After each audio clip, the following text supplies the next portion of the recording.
Mas vamos falar a respeito do pecado. As pessoas costumam tentar amenizar o impacto de suas ações, dos seus pecados, com mensagens bonitas, mensagens até preparadas, né? Aquele evangelho da facilidade, no qual não tem nenhum compromisso com o reino de Deus e com a sua soberania, pregando erroneamente que o Senhor, que Deus vai perdoar todo e qualquer pecado, toda e qualquer situação pecaminosa. Mas não é assim que funciona. Por que não é assim que funciona? Porque Deus é santo e no céu não entra pecado. Logo mais iremos liberar uma música mostrando que no céu não entra pecado. Caso contrário, não seria céu. Seria até um clube, uma boate ou qualquer tipo de coisa, menos céu. E também justiça e juízo é a base do trono de Deus. Então, se tem justiça, se tem juízo, não tem como entrar pecados. Então, hoje nós conheceremos 3 situações que Deus não perdoará os pecados. Alguém até disse: o que é isso, pregador? Deu a doida, deu a louca? Não, a palavra de Deus é loucura para os homens. Diz que Deus perdoa todo e qualquer pecado.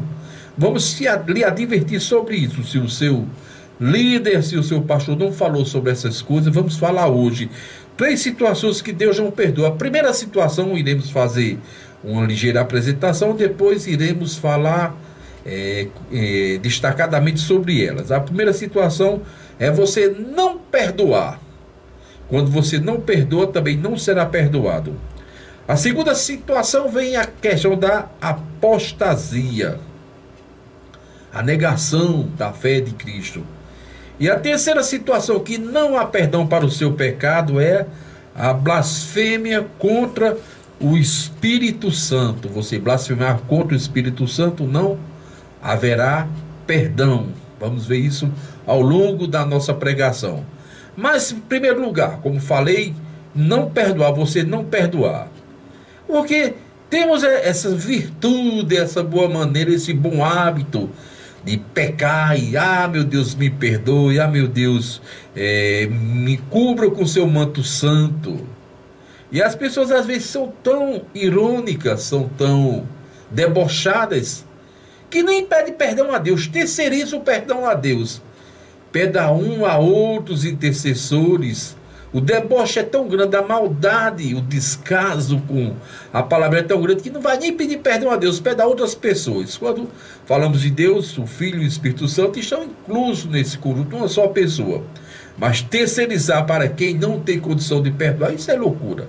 Então as pessoas, quando pecam, têm essa virtude, meu Deus, me perdoe, querem perdão e Deus perdoa, se não tiver nesse padrão.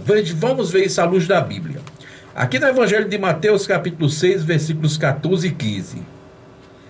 Diz o seguinte: disse Jesus: porque se perdoardes aos homens as suas ofensas, também o vosso Pai Celestial vos perdoará a vós. Se, porém, não perdoardes aos homens nas suas ofensas, tampouco o vosso Pai vos perdoará as vossas ofensas. Então observe no trocadilho de palavras que é explícito. Não precisaria de explicar mais nada sobre perdoar as pessoas. A própria Bíblia já falou, mas vamos fazer um ligeiro comentário quando Deus diz: se você perdoar os homens, se você perdoar aquele que lhe ofendeu, certamente Deus vos perdoará as vossas ofensas. Então existe aqui um acordo unilateral no âmbito espiritual, no âmbito teológico. Você perdoa e é perdoado. Então a coisa mais difícil do mundo, mais complexa, é a gente perdoar a quem nos ofende. Não é por acaso que lá na oração universal, no Pai Nosso, assim como nós perdoamos a quem nos tem ofendido, né? Perdoai as nossas ofensas pelo lugar, assim como nós. Será que você tem perdoado? Porque de perdoar as nossas ofensas é fácil. Agora, perdoar quem tem te ofendido, somente a graça de Deus, só a ação do Espírito Santo para transformar o seu, o meu e os nossos corações. Porque dizer, da boca para fora eu perdoo, de forma alguma, é muito fácil. Porém, de alma, de espírito, de ignorar aquela situação contundente, ignorar aquela dor, aquele rechaço, tem que haver muito amor, muita orientação de Deus, do Espírito Santo.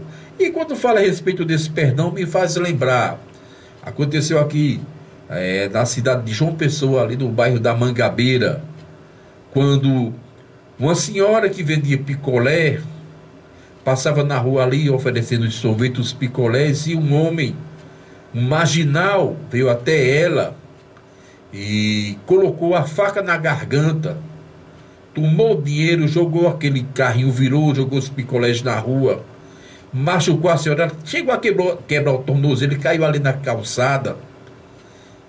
E a população se manifestou, pegou aquele camarada, começou a bater, começou a macerar ele, né? Macetando, como diz a música. E aquele marginal, vendo que ia morrer, começou a clamar: não faça isso comigo não, me perdoe, eu também sou filho de Deus. Olha que situação. Em primeiro lugar, ele roubou a senhora, uma trabalhadora, machucou, quebrou o recurso de vida daquela senhora. Mas quando ele se viu dentro da prestação de conta, e disse: eu também sou filho de Deus.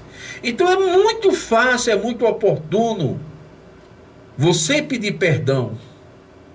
Agora vamos ver a questão do perdoado.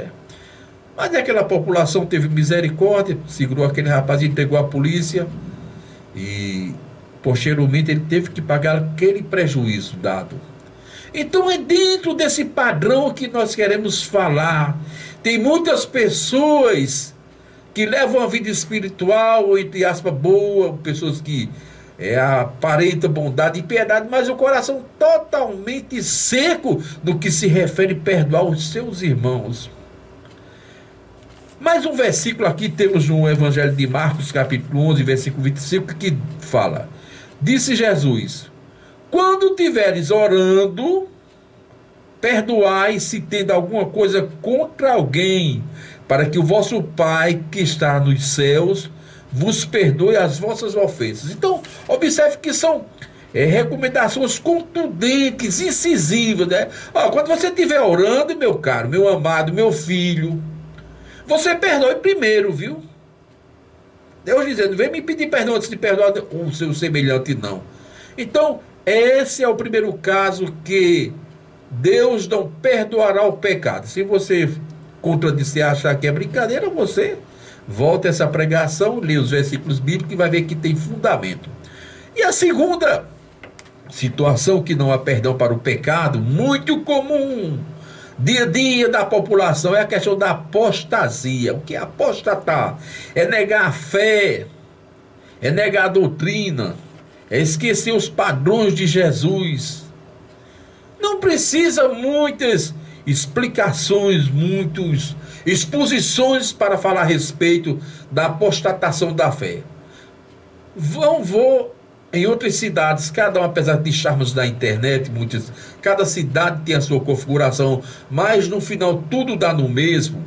Vamos para aqui no nosso município, e que eu posso dizer, ao longo de 38 anos no ministério, trabalhando, ajudando nas igrejas, até me firmar ministerialmente, foram 38 anos onde eu vi a maioria, talvez 88% dessa população, passar nas igrejas evangélicas.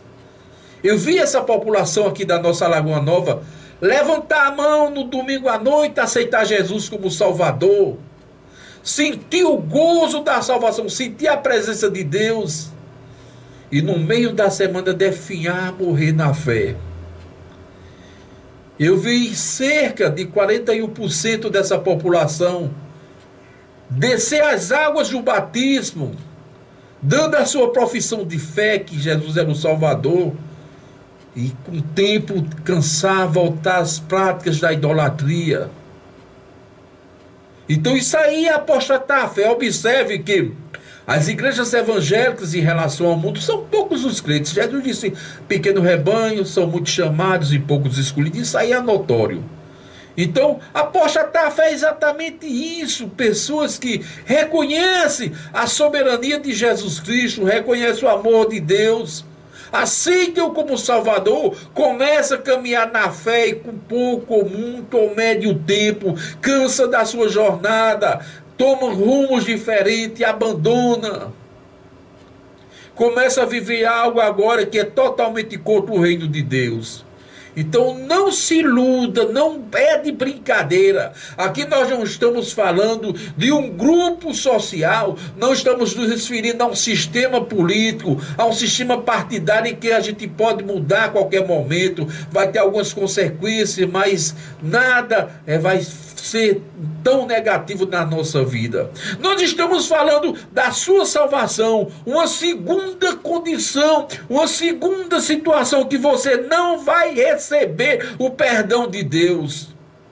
Se o seu mestre, se o seu pastor não tem autoridade, não tem autonomia espiritual para falar essas palavras, porque ele e porque você precisa nascer de novo. Então diz a palavra de Deus, irei provar nos versículos, que aqueles que negam a fé, aqueles que apostatam a fé, aqueles que receberam Jesus como Salvador, aqueles que deram a profissão de fé passando num sistema de batismo, que se tornaram membros de uma igreja, não é o fator membro da igreja, mas é o fator de exposição ao mundo, de dizer ao mundo, eu sou uma nova criatura, agora eu sou crente evangélico, e cansa dessa fé, chama-se apostatação, negação da fé. E quantos apóstatas tem nessa cidade, nesse mundo? Pessoas de bem intencionadas, honestas, direita, mas falta algo, é retornar ao primeiro amor, se é que vai ter condição. E eu quero lhe dizer, embasado nesses versículos, eu quero lhe mostrar que aqueles que abandonam a Jesus Cristo, é quase impossível aceitar a fé ou voltar a esse primeiro amor. Agora pesou, não foi, amados? Vamos ver na Bíblia. Hebreus capítulo 6, versículos 4, 5 e 6. É impossível, pois, que aqueles, uma vez que foram iluminados e provaram do dom celestial, e se tornaram participantes do Espírito Santo, e provaram a boa palavra de Deus e os poderes do mundo vindouro, e caíram sim, é impossível renová-los e apresentaram, visto que de novo estão crucificando para si mesmo o Filho de Deus e expondo a ignomia. Então observe, vou traduzir, vou deixar bem fácil. A Bíblia diz, é impossível. E aqueles que entraram nas igrejas evangélicas, que aceitaram Jesus Cristo, que provaram o dom de Deus, que tiveram íntima comunhão com o Espírito Santo, falei aqui no princípio, que é aquele que convence da justiça e do juízo, aquele que dá aquela alegria. Não é por acaso que você está escutando essa palavra, não é o pregador que está te atraindo, não é a emissora, não se chama de som, mas o Espírito Santo que está ali atraído para falar essas coisas maravilhosas. Então quando você vai à igreja, sente a presença de Deus, sente o gozo do Espírito Santo. Não é dom, não é ministério, não é galardão do pregador, mas do próprio Deus. Então a Bíblia diz, é impossível. E os que foram iluminados, provaram do dom celestial e se tornaram participantes do Espírito Santo e provaram a boa palavra de Deus e os poderes do mundo vindouro, que é o céu, é impossível. Aqui novamente, é impossível. Caíram sim em renová-lo para apresentamento, visto que estão crucificando para si mesmo o Filho de Deus, expondo ao quê? A vergonha, a humilhação, ao vitupério, a todos os males, a todos os pejorativos que está dentro dessa palavra, ignomia espiritual. Não são palavras minhas. Não fui eu que escrevi, está aqui em Hebreus capítulo 6, versículos 5 e 6. Estão crucificando para si mesmo o Filho de Deus, expondo a ignomia. Aí eu fico olhando para esse finalzinho de versículos estão expondo Jesus Cristo ao vitupério, é uma vergonha. Aí muitas vezes eu não compreendo, porque existem alguns cristãos que numa fase do ano, lá numa determinada data, renova ali o sacrifício de Jesus Cristo. Faz produção cinematográfica de Hollywood, vai nas ruas, vai nos valados, bota uma pessoa numa cruz, encena a pancadaria, a humilhação, as palavras, o vitupério de Jesus Cristo. Aí é uma Semana Santa.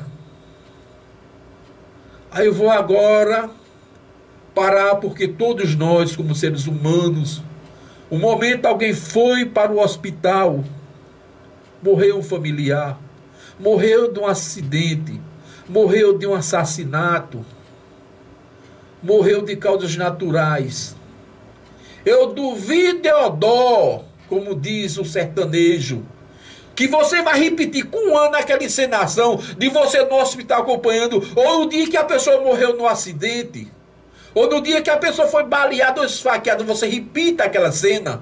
Não, vou renovar, vou deixar na memória. Então a Bíblia diz que é um vitupério, é uma humilhação. Repetir, crucificar para si mesmo Jesus Cristo é uma vergonha mundial. É uma fé que não tem balística, não tem formação, não tem embasamento na palavra de Deus. Aqui fala dos que entram na igreja, abraçam a fé, são batizados e abandonam. Mas o final é bem claro, é bem explícito. Crucificam para si o Jesus Cristo, expondo a humilhação. Cabe nesse contexto. Então eu não entendo porque as pessoas chegam a esse ponto de querer estar repetindo algo que é de vergonha. A palavra não basta, o evangelho não é suficiente. Porque muitas vezes, quando acontece algo com a família, a gente deixa registrado no livro, é normal. Meu familiar, ou fulano morreu assim, desse jeito, é normal. Mas repetir, a Bíblia diz, repetir uma vergonha, repetir uma dor. Ninguém quer lembrar desses momentos de dor. Nem muito menos o nosso Jesus que é santo. Então isso aí é apostatação da fé, é negação da fé. E terminando, o último ponto, que é a questão da blasfêmia contra o Espírito Santo. É insulto, é desrespeito, é pejorativo, palavras imorais. É uma série de coisas que pode ser isso aí. E as pessoas cometem esse pecado. Logo mais eu vou falar um pouco. Disse Jesus diversas vezes sobre esse assunto, advertiu sobre essa blasfêmia. Vamos ver a Bíblia para não ficar solto. Evangelho de Mateus, capítulo 12, versículos 31 e 32. Mateus 12, 31 e 32. Disse Jesus: por esse motivo eu vos digo que todo pecado e blasfêmia serão perdoados aos homens, mas a blasfêmia contra o Espírito Santo não será perdoada. Todo aquele que disser uma palavra contra o Filho do Homem, Jesus, será perdoado. O que fala uma palavra contra o Espírito Santo não será perdoado, nem neste, nem no século, nem no futuro que há por vir. Aí você diz, pregador, mas você diz que blasfêmia é palavras, expressões, insultos, ofensas contra o Espírito Santo.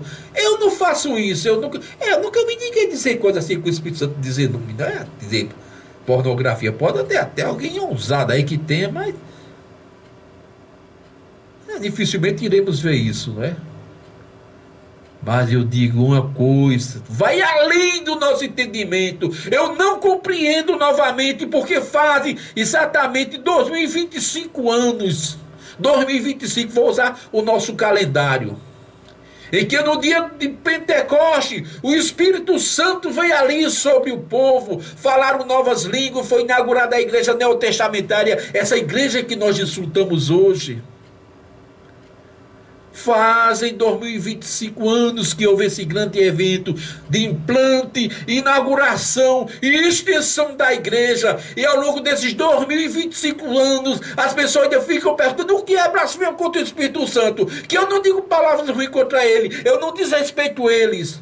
Mas eu vou mostrar que é além do que você imagina. Um caso clássico é atribuir ao Espírito Santo coisas do diabo. Vamos ver um exemplo. Mateus 12, 24.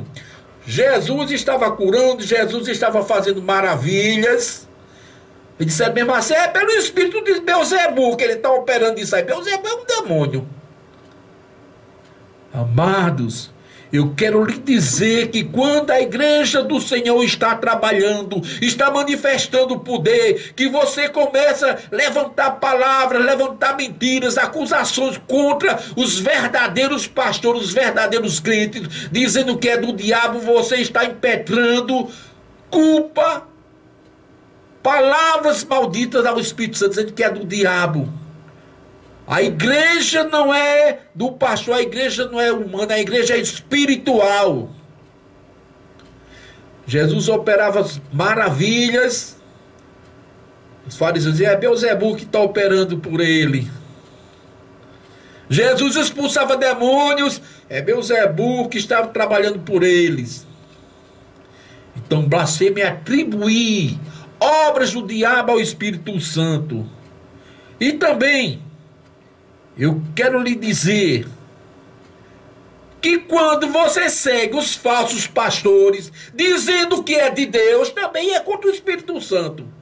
Tem pastores aí pedindo dinheiro, tem pastores aí levantando questões, né, de milagres, de enriquecimento, de libertações. Dessas igrejas aí, neopentecostais, não vou citar nome por questão de éticas, desses sócios pastores, as pessoas dizem que é o Espírito Santo. Observe, em um caso a igreja do Senhor está trabalhando e o mundo está dizendo que é o diabo. Em outro caso o diabo está trabalhando e o povo de Deus dizendo que é de Deus. Então isso aí é blasfêmia. Você seguir uma falsa igreja, seguir uma igreja mentirosa que tem práticas delituosas de pecados, que tem as suas expressões e conotações espirituais fundamentadas, forjadas, fortalecidas, corroboradas da idolatria. É palavra contra o Espírito Santo. Mateus 24, 23 e 24, que disse Jesus, e se levantarão falsos profetas, e farão maravilhas, e farão grandes coisas, e se possível, enganaria até os escolhidos. Chegamos a esse tempo dos falsos pastores, dos falsos milagres. Então nós temos todo o direito, diz a palavra de Deus, de provar dos Espíritos. Quando alguém nos dá uma profecia, quando alguém nos manda a palavra, nós temos direito, liberdade espiritual de dizer, Senhor, é tu que está falando. Agora nós só não temos o direito de julgar, dizer que é do diabo ou dizer que é de Deus. A Bíblia fala sobre isso. Então, isso aí é blasfêmia contra o Espírito Santo. Isso aí são coisas que vai ferir a tua eternidade. Eu poderia citar muitos casos, mas pregação em rádio, nós não podemos ser extensivo, não podemos ser cansativo. Vamos terminar apenas com outro caso, que é simples, que é a rotina desde o Antigo Testamento até o Novo Testamento. Veterotestamentário, neotestamentário, Antigo e Novo Testamento. A prática da idolatria, a adoração às imagens de esculturas. Por causa disso, por causa dessa palavra, o diabo me feriu, me impossibilitando de ir para o campo, mas Deus está restaurando a minha saúde. E quando eu voltar agora, daqui a poucos dias, estou um pouco afastado, vou voltar com todo o poder de Deus. Porque eu falo dessas coisas sem medo. Então a prática da idolatria, Deus me fez lembrar isso, eu não posso deixar nada guardado. Isaías capítulo 42, versículo 8, olha o que diz o seguinte. Isaías 42, 8, anota aí na tua agenda. Eu sou o Senhor e esse é o meu nome. A minha glória, pois, não darei a outro, não darei nem o meu louvor às imagens de esculturas. Então, meus amados, dói muito. Faço feito Paulo, o amor de Deus me constrange quando eu digo isso. Você tirar a glória de Deus, impetrar demônios à glória de Deus, é blasfêmia contra o Espírito Santo. Ninguém nunca teve a coragem, a ousadia de lhe falar essas coisas, mas hoje o Espírito Santo de Deus me outorgou para dizer isso. Você se curvar às imagens de esculturas é blasfêmia contra o Espírito Santo, diz aqui a palavra de Deus. Aí eu fico assim, sem jeito, sem expressão, e pergunto: na tua casa não tem Bíblia, não? Na tua igreja o teu pastor não lê a Bíblia, não? Você pode dizer: na minha casa não tem Bíblia, mas na minha igreja tem uma Bíblia. Amém. Glória, porque na sua igreja tem Bíblia. Mas por que você continua fazendo errado? Porque você não procura o evangelho da renovação, o evangelho da paz que transforma o vazio dos pecadores? Porque você não faz um pacto com Deus e prefere romantizar a tua condenação com Satanás? Eu não sinto nenhuma felicidade com isso. Eu não sinto alegria. Antes que o mundo, o Brasil, o nosso município pudesse dizer só o Senhor é Deus, não colocasse misturas. Livro de Êxodo, capítulo 20, versículos 3 e 4. É a palavra de Deus. É a palavra de Deus, eu não posso fazer nada. Não terás outros deuses além de mim, nem farás para ti nenhum ídolo, nenhuma imagem, nem de qualquer coisa no céu, na terra ou embaixo das águas da terra. É a palavra de Deus. Não existe argumento contra a palavra de Deus. Não faça para ti. Se eu fosse citar o Salmo 115, seria até cansativo. Eu tenho citado tanto. Tem boca, mas não fala. Tem olho, mas não vê. Tem mão, mas não pega. Eu estou cansado de dizer isso. Mas o Espírito Santo não cansou de você. Então, quando se faz essas coisas, torna-se blasfêmia contra o Espírito Santo. A partir de hoje, a partir desse momento, você tem um compromisso com Deus. Deus falou poderosamente: não perdoar o irmão, apostatar a fé e blasfêmia contra o Espírito Santo, não tem perdão, segundo a palavra de Deus. Então, no céu não entra pecado.